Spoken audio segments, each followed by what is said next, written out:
In a quiet park, a little beggar girl observes a wheelchair-bound gentleman with a sad expression.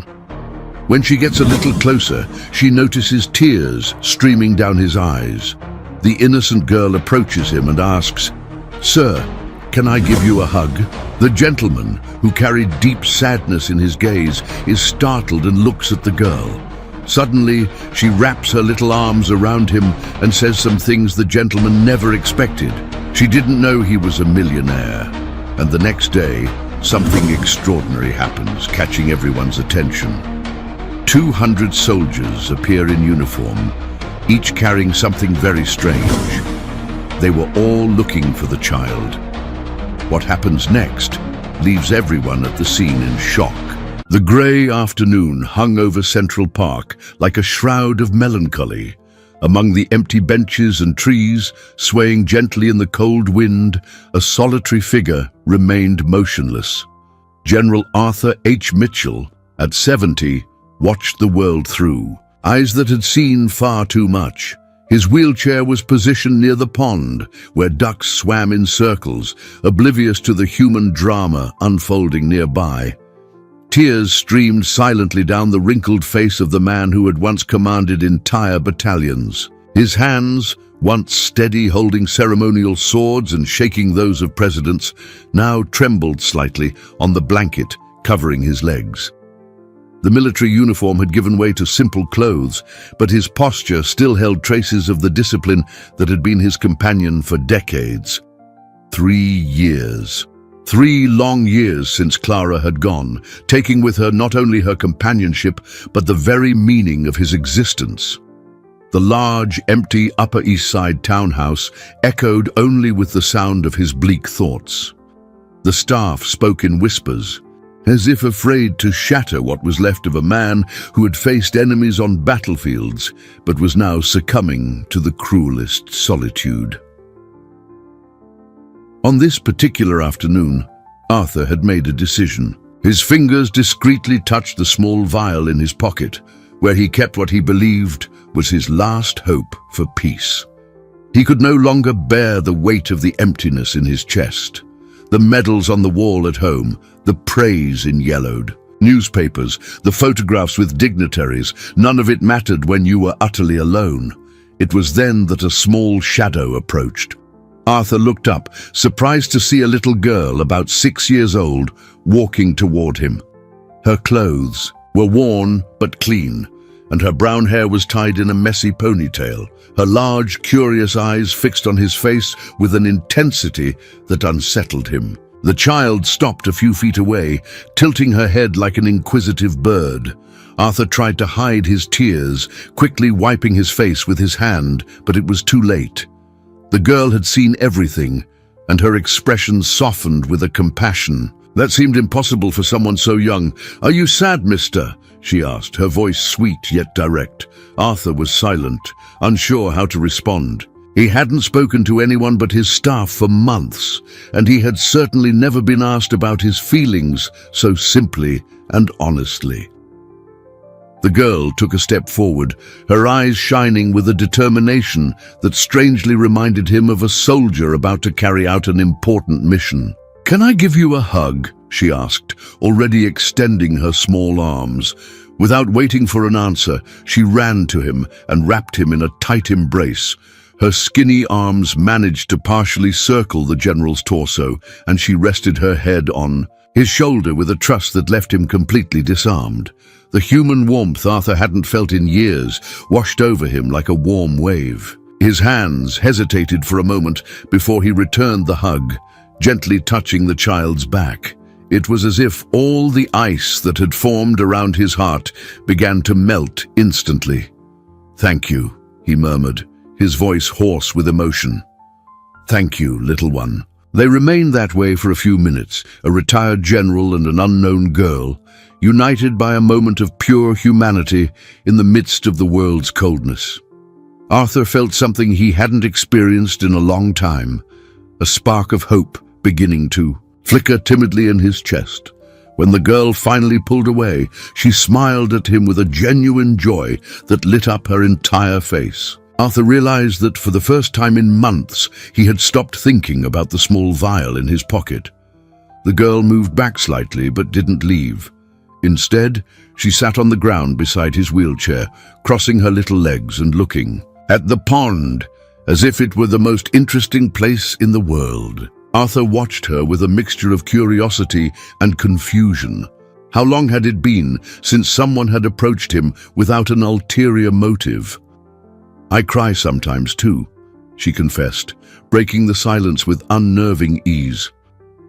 "Especially at night, when Grandma's asleep and I'm just looking out the window." The child's words hit Arthur like a punch to the gut. He had assumed that only adults carried heavy burdens, but here was a 6-year-old girl talking about nighttime tears with a maturity she shouldn't possess. "Why do you cry, little one?" he asked, his voice softer than it had been in years. She sighed deeply, a sound that seemed to come from someone much older. "Because I don't have a big family like other kids. It's just my grandma, but she's always sick in bed, and I don't have any friends to play with either." Arthur felt his chest tighten. For decades, he had commanded men, made decisions that affected thousands of lives, but he had never felt as powerless as he did in that moment, faced with the raw loneliness of a child. "I live in a really tiny apartment," she continued, drawing circles in the dirt with her finger. "Grandma says I used to have parents, but they left when I was a baby. She says they weren't bad people, just they didn't know how to take care of me." The general closed his eyes for a moment. His 16-room mansion, his fortune, his influential contacts, it all seemed ridiculously insignificant in the face of this child's basic need for someone to talk to. "What about you?" she asked, turning to face him with those big, sincere eyes. "Why were you crying?" Arthur hesitated. How could he explain to a child the void that consumes a man when he loses the one person who truly loved him? How could he describe the feeling that all his military achievements, all his accomplishments meant nothing when there was no one to share them with? "I lost my wife 3 years ago," he finally said, surprised at his own honesty. She was my everything, and now I feel very lonely too." The girl nodded seriously, as if she understood perfectly. "Loneliness hurts, doesn't it? It's like there's a big hole right here inside," she said, pointing to her chest. "Exactly," Arthur murmured, impressed by the child's perception. They fell silent for a few minutes, two human beings of vastly different ages, united by the same fundamental pain.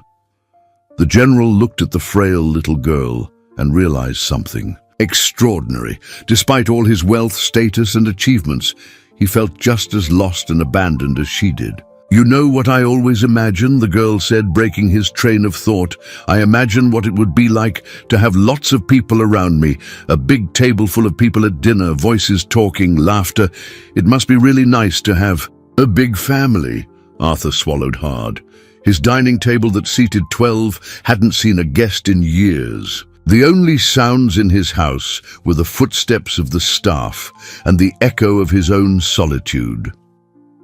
"I have a big table," he admitted slowly, "but I eat alone every day." The girl looked at him with an expression of understanding that seemed far too old for her young face. "So we both have the same problem, don't we? You have a big empty table and I don't even have a table." The brutal simplicity of her observation left Arthur speechless. In that moment, he realized he had found someone who understood his pain in a way that not even his old military comrades could. The sun began to set, painting the sky in orange hues that reflected on the calm surface of the pond. The girl stood up and brushed the dirt from her clothes, but showed no hurry to leave. Instead, she stood there, as if gathering courage for something important. "Mister," she said hesitantly, "can I ask you a kind of silly question?" Arthur nodded, curious to know what this child would consider a silly question after the depth of their conversation. "Have you ever wanted to just give up on everything?" The words came out in a whisper, but carried a weight that made the general's heart pound. The question hit him like a sniper's bullet. How could this 6-year-old see through him with such clarity? His eyes filled with tears again, but this time he didn't try to hide them. "Yes, little one. Just today, I was thinking about it," he admitted, his voice trembling with emotion. "And you?"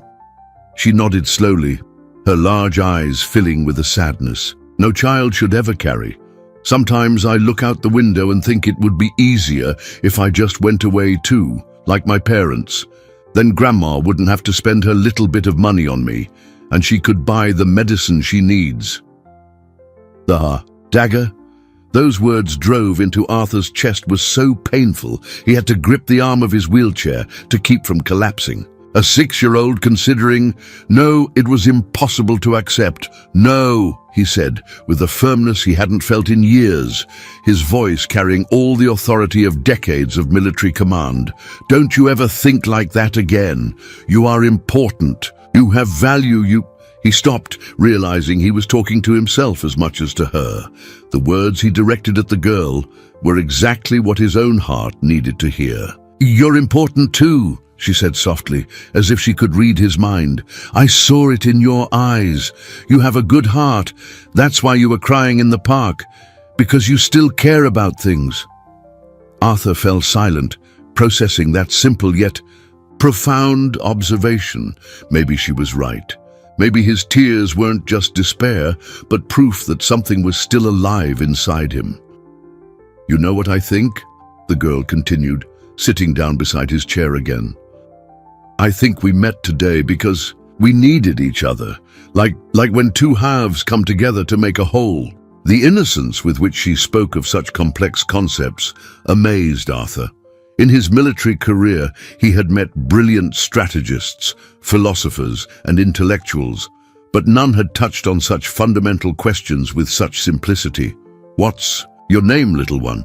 he asked, realizing they had shared intimate moments without even introducing themselves. "Sophia," she answered with a shy smile. "Sophia Marie Williams. And you?"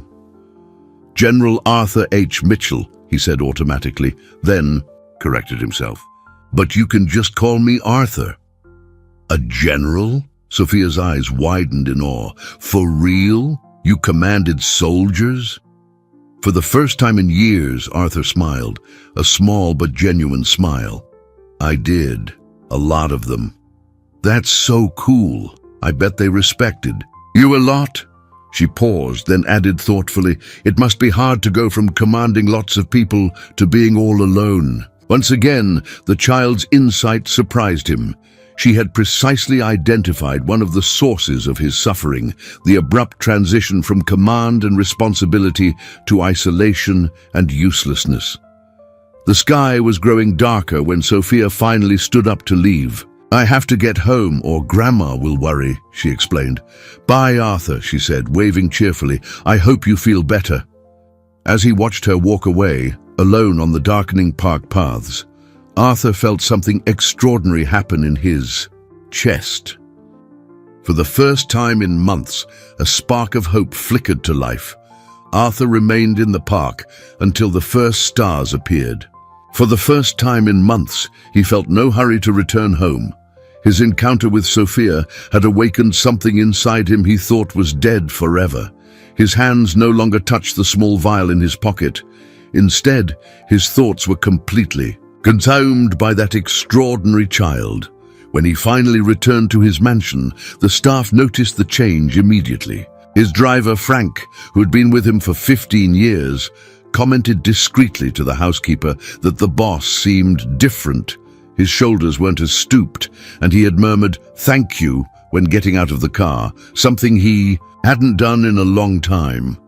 Mrs. Carmen, the housekeeper, prepared dinner as usual, but was surprised when Arthur asked to eat in the main dining room instead of the small study where he'd eaten alone for the past few years. Even more surprising was seeing him eat with an appetite, a rare occurrence since Clara's death. After dinner, Arthur went to his study and stood for a long time looking at the photographs on the walls. Images of his military career, medals, meetings with dignitaries, but mostly photos with Clara at social events, on trips, happy moments from a past that seemed to belong to someone else. There was one specific photo he always avoided. Clara hugging a child at an orphanage they had visited years ago. She'd always wanted to be a mother, but health complications had made it impossible. That night, for the first time since her death, Arthur could look at the photo without feeling only pain. There was also a strange sense of purpose beginning to form in his chest. Around 11 o'clock, he did something he hadn't done in years. He picked up his personal phone and started scrolling through old contacts. His fingers hesitated over several names: former battalion comrades, old subordinates, people he respected who still held important positions in the army. Finally, he dialed a number he knew by heart, even after so long. "Colonel Evans?" he said. When the call was answered, "General Mitchell." "My God, sir, it's been a long time. How are you?" The voice on the other end sounded genuinely surprised and pleased. I'm better, Evans. I need a favor, a very special favor." There was a brief pause before the colonel replied. "Anything, General. You know you can count on me." Arthur took a deep breath. "I need 200 men tomorrow morning.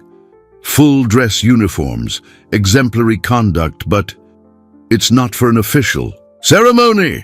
200 men! The surprise was evident in the colonel's voice. "For what kind of operation, sir?" "An operation to make a child smile," Arthur answered simply. The silence on the other end of the line lasted a few seconds before Evans replied, "General, with all due respect, may I ask if you're all right?" Arthur chuckled, a low laugh, but the first genuine one in years. "For the first time in a long time, Evans, I think I'm starting to be. Just trust me on this one." He spent the next 20 minutes explaining his plan, asking for absolute discretion, and assuring the colonel he would take full responsibility for any questions from higher-ups. The colonel, despite the strangeness of the request, agreed without hesitation. His loyalty to the general was unquestionable. After hanging up, Arthur made several other calls. Each conversation was careful, specific, detailing aspects of an operation that no military manual had ever contemplated. This wasn't about a strategy of war, but a strategy of the heart. At 2 in the morning, when he finally went to bed, Arthur felt something he hadn't experienced in 3 years. Positive anticipation. For the first time since Clara's death, he was eager for the dawn to arrive. As he closed his eyes, one last image flashed through his mind, Sophia's shy smile when she'd said, "I hope you feel better." Tomorrow, he would make sure things were better, not just for him, but especially for her. The dawn brought an unusual bustle to the silent routine of the Mitchell mansion. Arthur woke before his usual time, at 5:30, with an energy he hadn't felt in years. For the first time since Clara's death, he didn't have to force himself out of bed. He rose naturally, driven by a sense of purpose he had forgotten existed.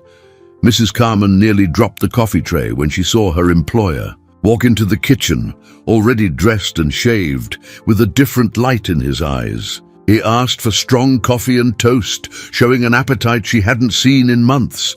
"Mrs. Carman," he said while sipping his coffee, "today is going to be a special day. Very special." The housekeeper smiled, noticing that for the first time in a long time, he didn't seem to be carrying the weight of the world on his shoulders. "May I ask why, General?"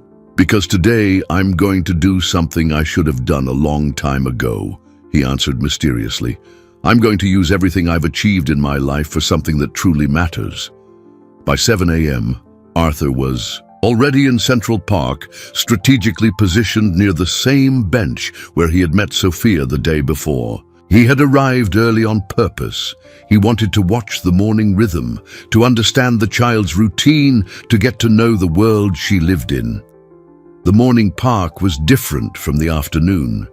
Joggers passed on the trails. Seniors took gentle, Walks and a few mothers brought small children to the playgrounds. Arthur observed it all with renewed attention, as if seeing the place for the first time. Around 8:30, he spotted a familiar figure walking slowly down a path. Sophia appeared from the same direction as the day before, but this time she wasn't alone. A grey-haired woman, looking to be in her 60s, walked beside her with difficulty, leaning on a makeshift cane. Arthur watched the two of them approach a distant bench. The woman, surely Sophia's grandmother, sat down with evident relief, while the girl stood beside her, talking animatedly about something he couldn't hear from that distance. Even from afar, the old woman's fragility was clear. Her movements were slow and careful, and she occasionally brought a hand to her chest, as if struggling to breathe. Sophia, ever attentive, constantly adjusted her grandmother's cane and checked to see if she was comfortable. Arthur's heart ached as he watched the scene. The responsibility on that 6-year-old's shoulders was visible even from a distance. She cared for her grandmother with a dedication many adults didn't show, and she did it naturally, as if it were the most normal thing in the world. At 9 o'clock sharp, Arthur's phone buzzed. A text from Colonel Evans. Operation underway. 200 men in position as requested. Awaiting your orders, General. Arthur took a deep breath. He was about to do something completely outside of any military protocol, something that might seem like madness to many, but to him, it was the sanest thing he had done in years. He typed his reply, "Begin the movement. Remember, total discipline, but the objective is joy, and don't forget the balloons." While he waited for his men to arrive, Arthur watched Sophia playing alone near the bench where her grandmother rested. She had found some wildflowers and was making a small bouquet, probably for the old woman. The scene was so tender, it brought tears to the general's eyes again, but this time they were tears of hope. In a few minutes, his life would change forever. And more importantly, the life of that special child would never be the same. The rhythmic sound of marching boots echoed from the streets adjacent to the park, growing louder with each passing second. The morning park goers stopped their activities, intrigued by the approaching military sound. Mothers scooped up their children, joggers paused their runs, and even the birds seemed to fall silent. Sophia was crouched near a flower bed collecting daisies for her grandmother when she heard the strange sound. She looked up, confused, trying to identify where the coordinated, imposing noise was coming from. Her grandmother, Eleanor, also noticed and instinctively squeezed the girl's hand. And then they appeared. 200 soldiers in full dress uniform emerged simultaneously from every entrance to the park, marching in perfect formation. Their uniforms were impeccable, their boots shone in the morning sun, and each one carried colorful balloons, an image so surreal it seemed torn from a dream. The entire park froze. Children pointed in amazement. Adults whispered among themselves, trying to understand what was happening, and some even pulled out their phones to record the inexplicable scene. 200 professional soldiers marching with party balloons was not something anyone expected to see on an ordinary morning. Sophia hid behind the nearest tree, pulling her grandmother by the hand. Her eyes were wide, with a mix of fear and fascination. She had never seen so many soldiers together, and the precision of their movements was both impressive and intimidating. The soldiers formed a perfect honor guard, a corridor stretching from the main park entrance to the center of the recreational area. They stood at attention, still as statues, but the colorful balloons created a cheerful contrast to their military seriousness. For a few minutes, there was total silence. Then, the sound of wheels on pavement broke the tension. Arthur appeared at the end of the corridor, impeccably dressed in his own full military uniform, adorned with every medal and decoration he had earned over decades of service. His wheelchair glided smoothly down the path his men had created. and his face held a serene determination he hadn't shown in years. He advanced slowly down the honor guard as every soldier saluted simultaneously. The crisp sound of 200 arms moving in unison echoed through the park like controlled thunder. It was a display of respect and discipline that few civilians ever get to witness. Arthur stopped in the center of the park and turned his chair toward the tree where Sophia was hiding. His eyes met hers, and he smiled. A warm, fatherly smile, completely different from the melancholy expression of the day before. Sophia Marie Williams. His voice carried the full authority of a commander, but also a tenderness that made the little girl's heart race. "Yesterday, you said you wished you had friends to play with." The girl stepped out slowly from behind the tree, still holding her grandmother's hand, who watched the scene with a mixture of astonishment and concern. Sophia took a few hesitant steps toward the general, her eyes darting between him and the 200 soldiers who remained at attention. "So," Arthur continued, his voice echoing across the park, "I brought 200 friends to play with you." The moment he finished speaking, something magical happened. The 200 soldiers, in perfect synchrony, relaxed their military postures and smiled. It was as if a spell had been instantly broken, transforming disciplined warriors into willing playmates ready to make a child happy. The balloons were released into the air, creating an explosion of color against the blue sky. Sophia stood with her mouth agape, unable to fully process what was happening before her eyes. What happened next turned Central Park into the most extraordinary scene that city had ever witnessed. The soldiers, maintaining their characteristic discipline, quickly organized themselves into specialized groups. Some set up a giant hopscotch grid using rope and chalk. Others created a child-friendly obstacle course, and one group dedicated itself to holding a story time circle. Sophia remained motionless for a few moments, trying to process the surreal reality before her. 200 men trained for war were now preparing to play with her as if it were the most natural thing in the world. Her grandmother, Eleanor, leaned heavily on her cane, watching with tears in her eyes. "Go on, little one," Arthur encouraged softly. "They're waiting for you." Hesitantly, Sophia took the first steps toward the nearest group. A serious-looking sergeant with a grey mustache crouched down to her level and asked in a gentle voice, "Young lady, do you know how to play hide and seek?" Sophia's eyes lit up instantly. "I do." "Then you're going to have to teach 200 soldiers how to hide properly, because I bet we're terrible at it," he said with a wink, drawing a crystal-clear laugh from the girl. In a matter of minutes, the park had transformed into a battlefield of fun. Soldiers hid behind trees that could barely cover their large frames, pretended to be invisible behind small bushes, and a few even tried to hide behind each other in formations that made Sophia giggle uncontrollably. Arthur watched it all from his wheelchair, positioned next to Eleanor. His eyes shone with a joy he hadn't felt in years. Seeing these men, trained for extreme situations, dedicating their full attention and creativity to making one little girl smile, was the most beautiful sight he had ever witnessed. "Thank you," Eleanor murmured beside him, her voice trembling with emotion. "I don't know who you are or why you're doing this, but thank you." Arthur turned to the old woman, noticing for the first time the details of her face, marked by suffering. Her eyes were weary, her breathing was labored, and her hands trembled slightly. It was clear she was fighting something more serious than just old age. "I'm just someone your granddaughter saved yesterday," he replied simply. As they talked, Sophia had become the center of a military-grade party. Groups of soldiers took turns playing with her, always maintaining discipline and respect, but with a spontaneity that surprised even their commanding officers. Some sang marching cadences adapted into nursery rhyme melodies.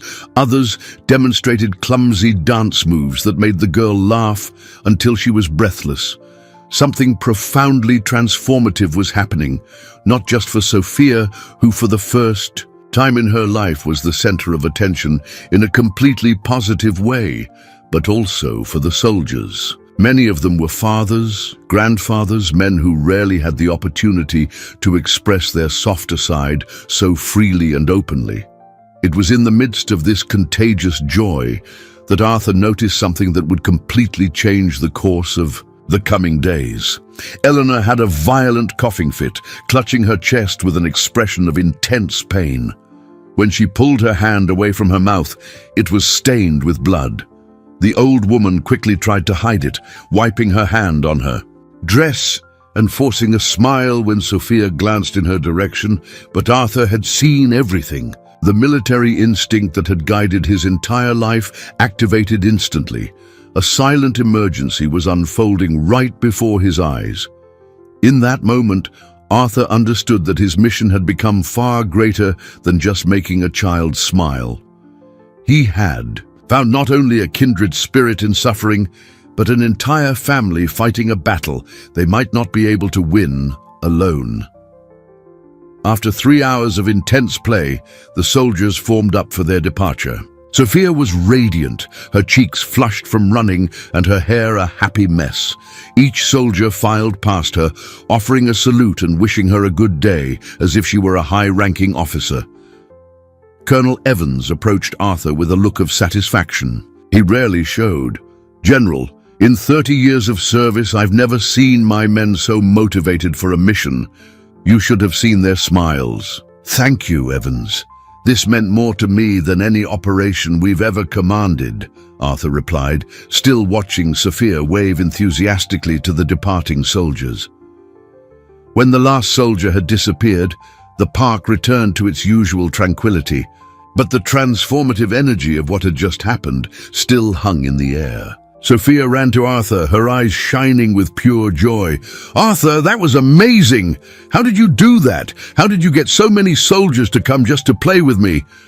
The questions tumbled out, a testament to her genuine excitement. Arthur smiled, touched by her spontaneity. "Let's just say I have a few friends who owe me favors," he answered mysteriously. "But the important thing is, did you have fun?" "It was the best day of my whole life," Sophia exclaimed, jumping for joy. "I never knew there were so many nice people in the world." As they talked, Arthur kept a discreet eye on Eleanor, who remained on the bench, clearly struggling. The old woman tried to hide her discomfort, but it was obvious that something was seriously wrong with her health. "Sophia," Arthur said carefully, "your grandmother looks tired. How about we go sit with her for a bit?" They approached the bench where Eleanor was resting. Up close, Arthur could better see the signs that worried him. The excessive pallor, the ragged breathing, the tremor in her hands. His years of military experience, where he'd learned to rapidly assess the physical state of his men, told him this woman was facing something severe. "Ms. Eleanor," he said respectfully, "may I ask how you're feeling?" The old woman hesitated, glancing at Sophia, who was playing with one of the balloons she'd been given. "I'm fine, thank you for your concern. Just a little tired." Arthur saw through the white lie immediately. "With all due respect, ma'am, you don't look fine. Wouldn't it be better to see a doctor?" Eleanor's eyes filled with tears she tried to quickly hide. "Sir, we can't afford a private doctor, and at the public clinic the waiting list is months long. I tried to get an appointment, but Grandma's had a bad cough for a long time," Sophia interrupted innocently, not sensing the discomfort her words caused. "Sometimes she coughs up blood, but she says that's normal when you get old." Arthur's heart nearly stopped. A cough with blood in a woman her age could indicate serious lung problems, possibly cancer. The urgency of the situation hit him like a physical blow. "Ms. Eleanor," he said with all the gentleness he could muster, "I would very much like to help. I can arrange a private medical consultation for you today, if you'll allow me." The old woman looked at him with a mixture of gratitude and suspicion. "Why would a stranger do this for us? What kind of interest do you have in Sophia?" Arthur understood her concern perfectly.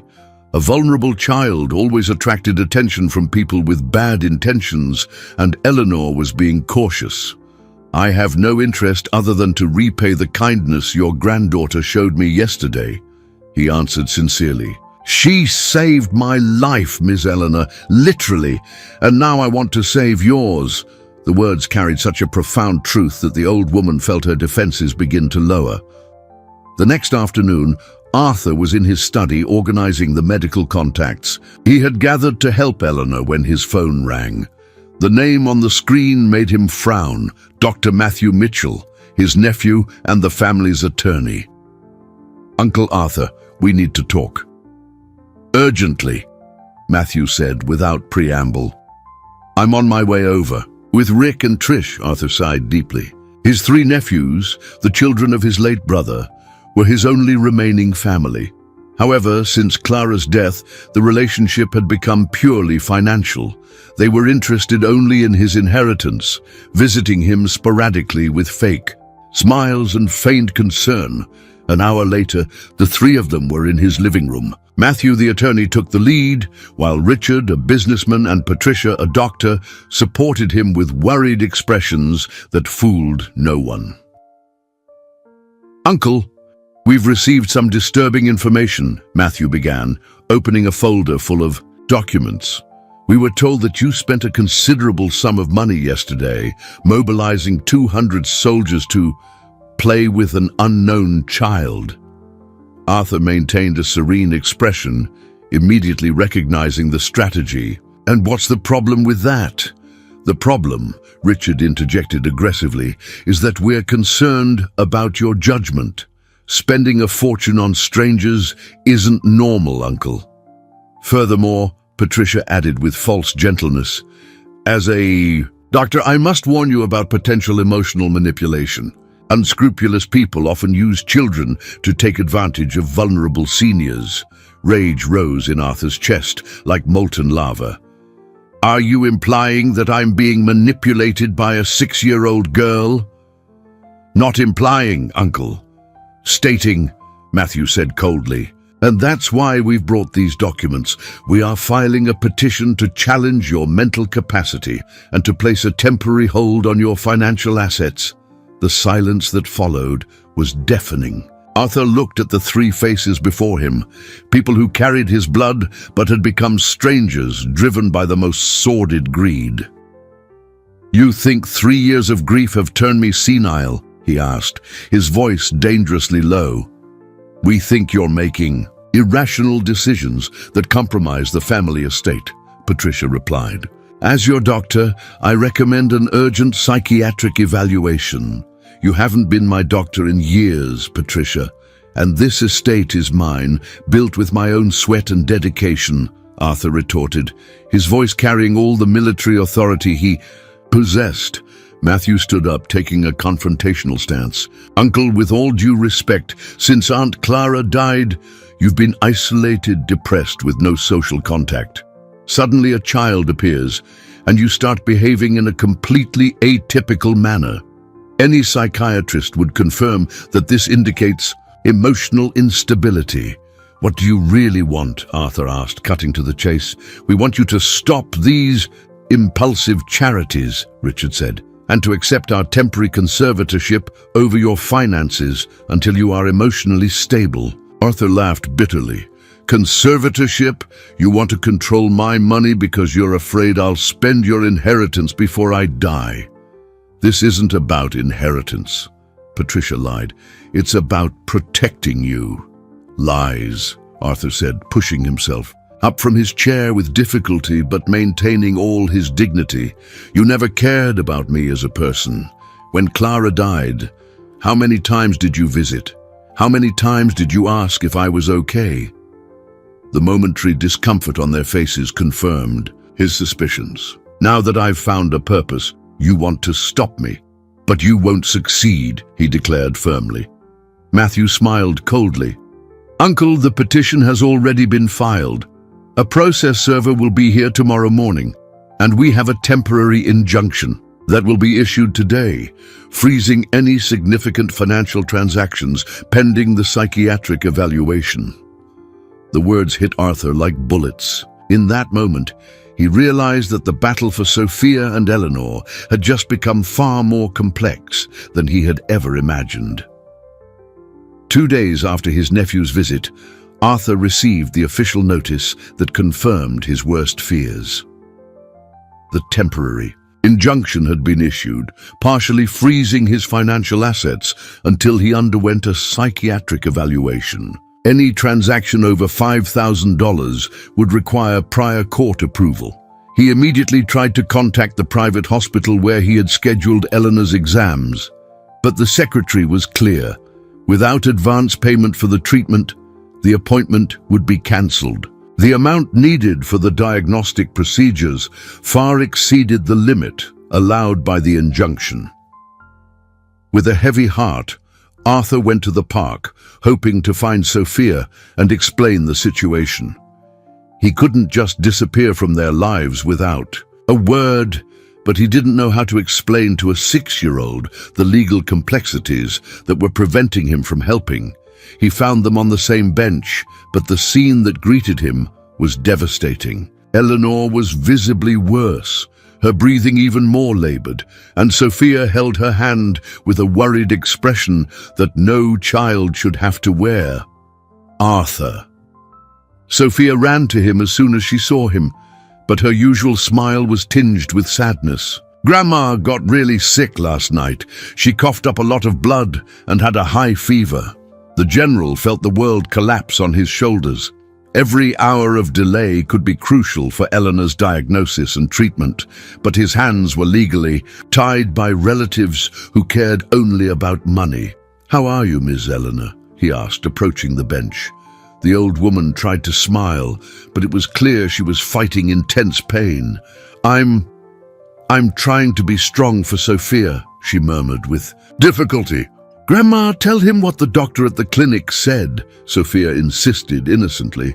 Eleanor hesitated, clearly not wanting to worry her granddaughter. "I managed to get an appointment at the public clinic yesterday. The doctor said, I need urgent tests at the hospital. He suspects something serious with my lungs." "And when were you able to schedule the tests?" Arthur asked, already dreading the answer. 2 months from now," she answered, her voice breaking. "They said it's urgent, but there are no openings before then. And even if there were, I can't afford the medicine he prescribed." Sophia looked between the 2 adults, sensing the gravity of the situation even without fully understanding.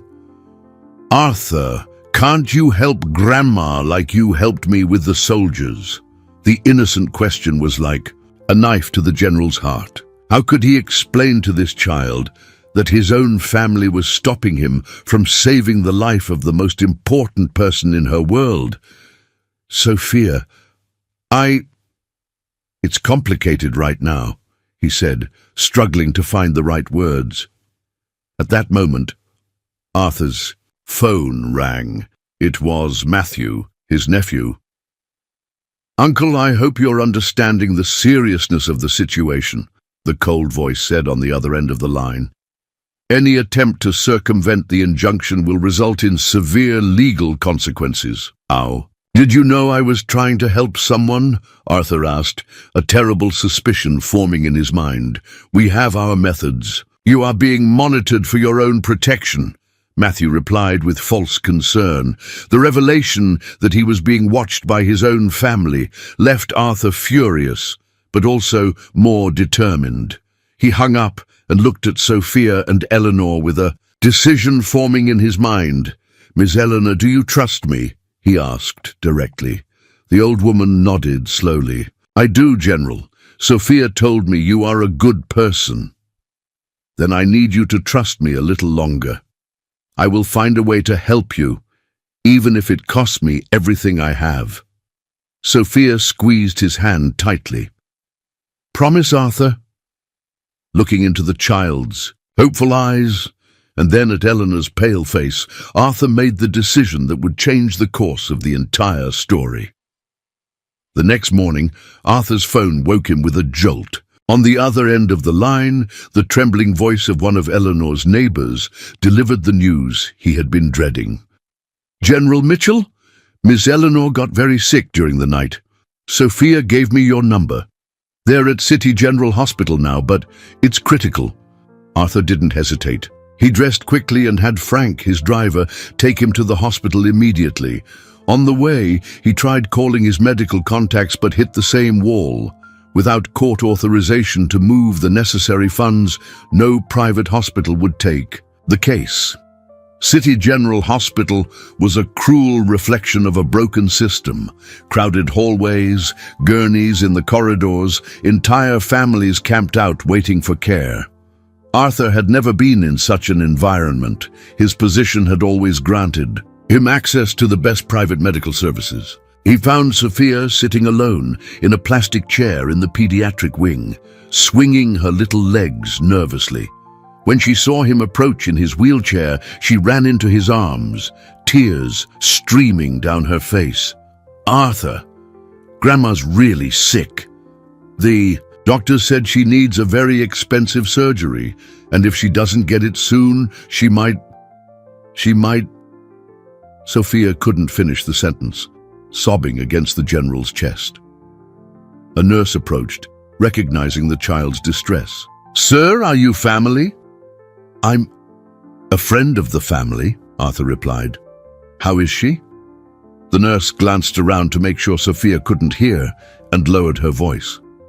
"Sir, the situation is grave. The patient has an advanced lung tumor that needs to be removed urgently. We've stabilized her for now, but we don't have the specialized surgical capacity here. The wait list is at least 6 months. And what would it cost at a private hospital?" Arthur asked, already knowing the answer would drastically exceed his current limits. "Somewhere between $200,000 and $300,000, including the surgery, hospitalization, and subsequent chemotherapy," the nurse replied with regret. "It's a figure very few families can afford." The world crashed down on Arthur. Even with his considerable fortune, the court injunction made it impossible to access that amount of money quickly.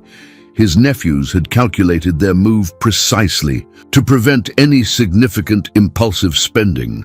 Sophia tugged on his sleeve, interrupting his thoughts. "Arthur, I did something wrong," she said in a tiny voice. "What was it, little one?" I told the doctors you were my grandpa and that you would pay for Grandma's treatment. They said if a family member guarantees payment, they can transfer her to a better hospital today." Arthur's heart ached at the child's desperation.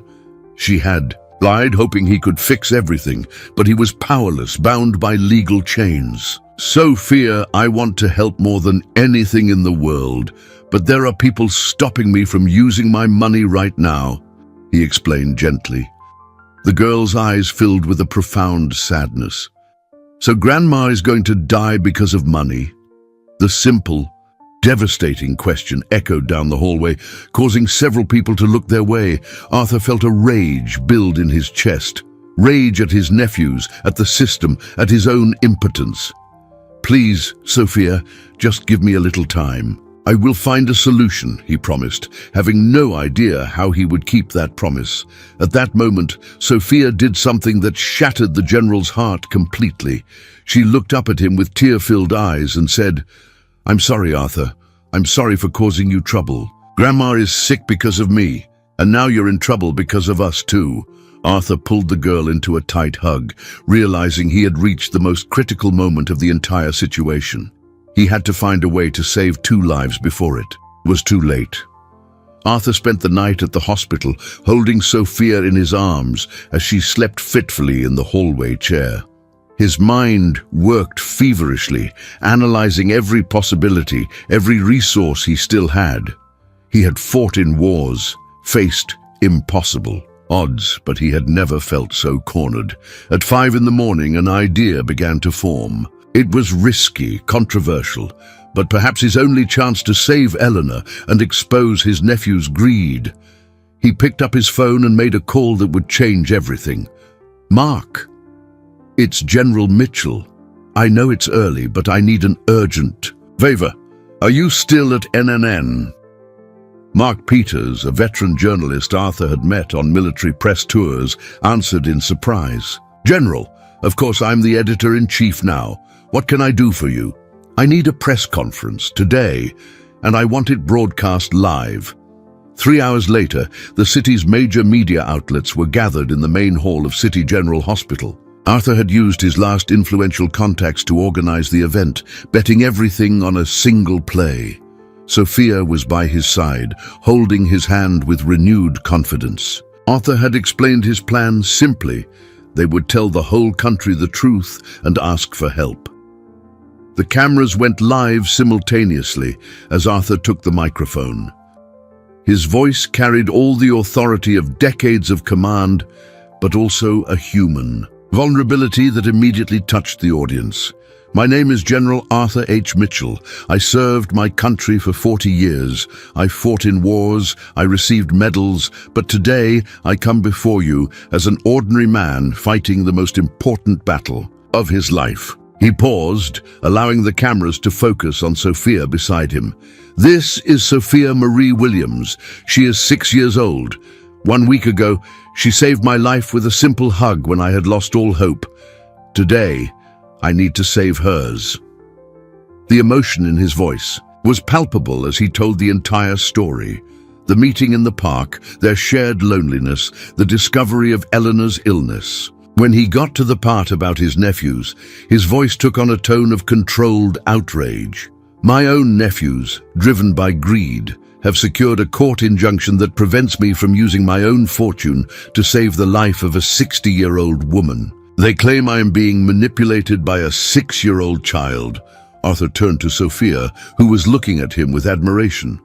Sophia, tell America what you think I should do with my money. The little girl took the microphone with both hands and spoke with the sincerity only a child possesses. I think money is for helping people. My grandma always said it's no use having a lot if you don't share with people who need it. Arthur is good. He just wants my grandma to get better. The impact of Sophia's words was immediate. In TV studios, anchors had tears in their eyes. On social media, the video began to go viral within minutes. Arthur took back the microphone for the final blow. I am making a public decision today. I want to adopt Sophia Marie Williams as my granddaughter. I want to care for Miss Eleanor as if she were my own mother. And if that means giving up my entire fortune to save them, I will do it without hesitation. He looked directly into the main cameras. Matthew, Richard, Patricia, if you're watching, you can have the inheritance you so desperately want. But you will not stop me from using everything I've built in my life to save the people who truly love. The silence in the hall was broken by a spontaneous round of applause from the journalists. Sophia climbed onto Arthur's lap and hugged him tightly, whispering, "Thank you for fighting for Grandpa Arthur."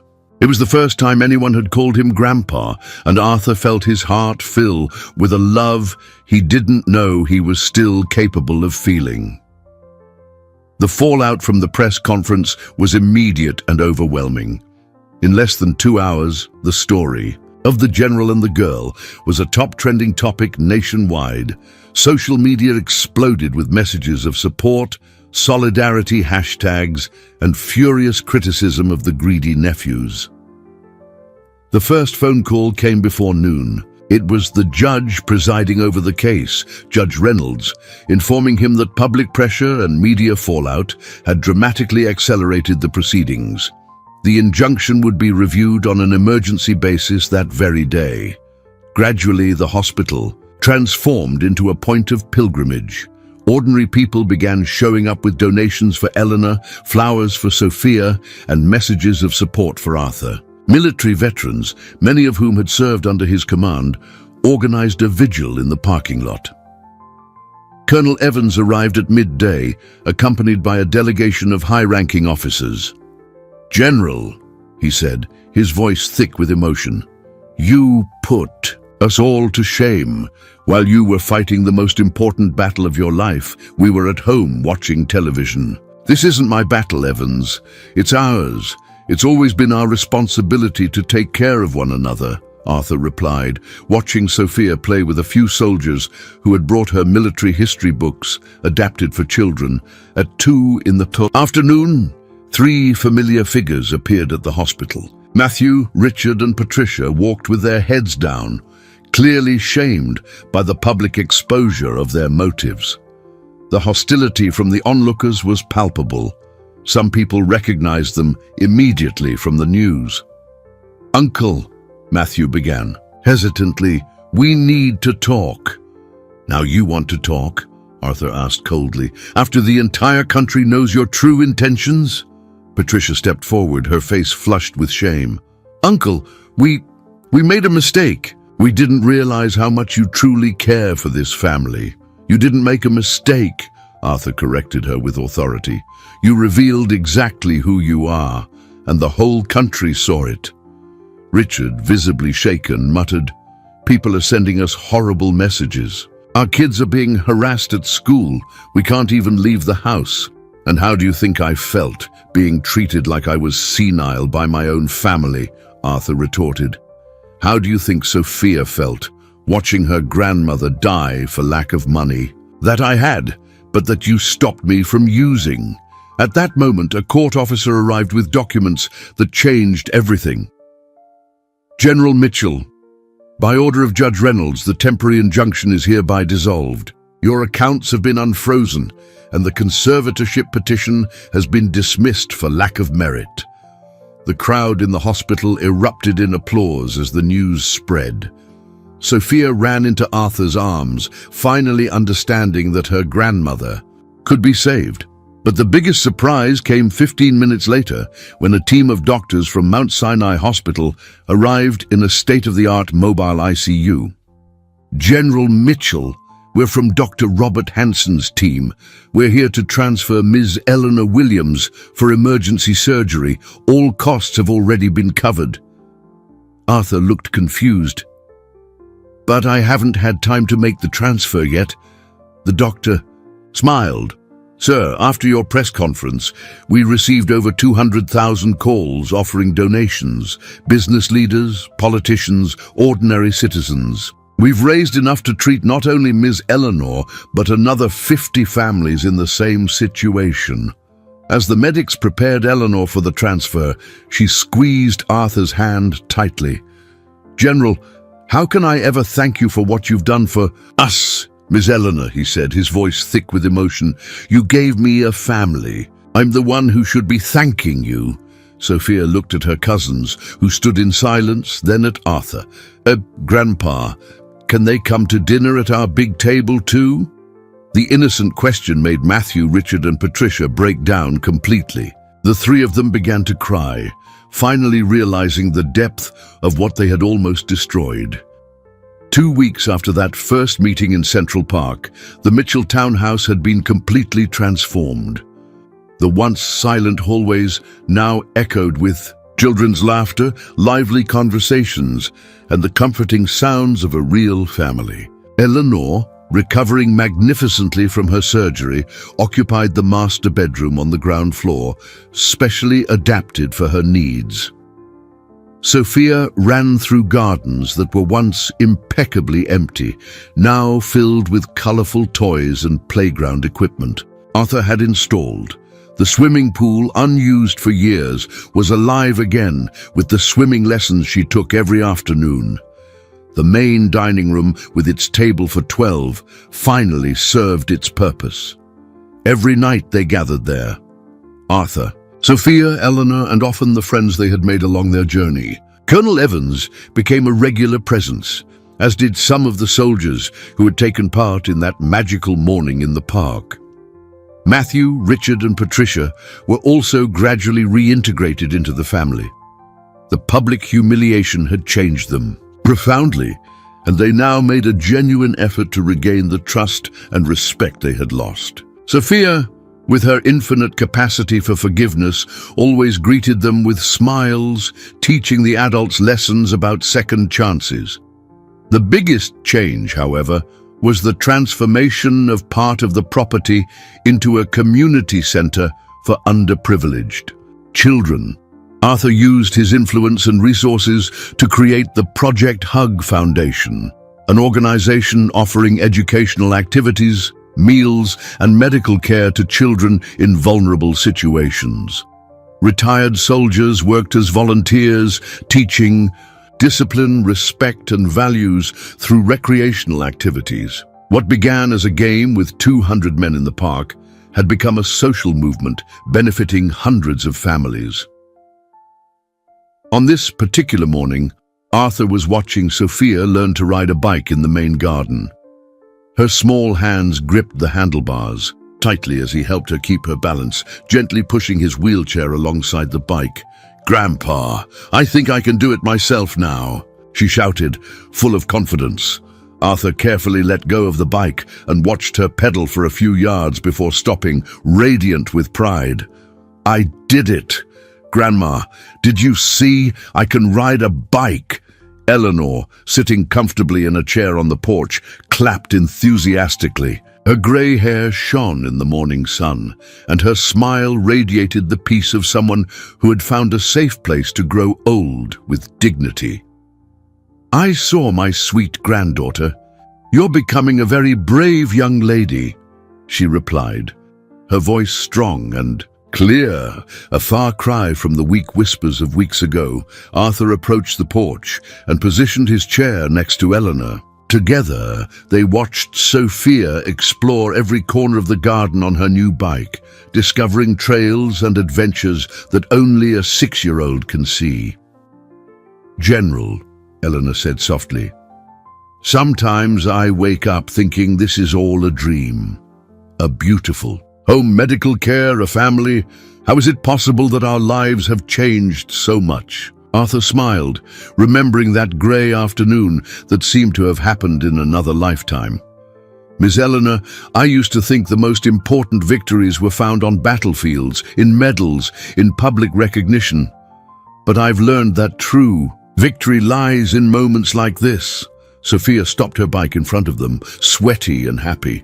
"Grandpa, after lunch, can we visit the park where we met?" "Of course, little one. How about we take some toys for the other kids who play there?" Sophia's eyes lit up at the idea.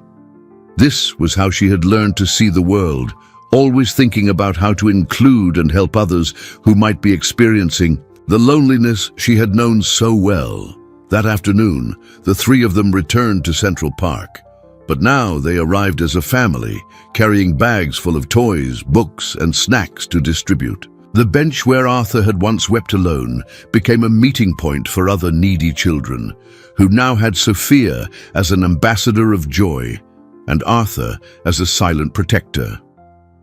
As he watched Sophia organize a game with children she had just met, Arthur finally understood the true meaning of his existence. He wasn't here to accumulate wealth or achieve military glory. He was here to be the grandfather Sophia deserved, the son Eleanor needed, and the example that a simple hug can save 2 lives at once. The park, once the witness to his deepest pain, now symbolized rebirth and hope. Here, where it all began with tears of despair, now blossomed smiles of gratitude and the promise of a future. Arthur had learned that sometimes you have to lose everything to find what truly matters, and what truly mattered was right there, running toward him with open arms, shouting, "Grandpa," with the pure joy of someone who knows she is deeply loved. As the sun set over the city, 3 generations, united not by blood but by unconditional love, walked home together. A house that had ceased to be a silent mausoleum and had become a home filled with life, laughter, and hope.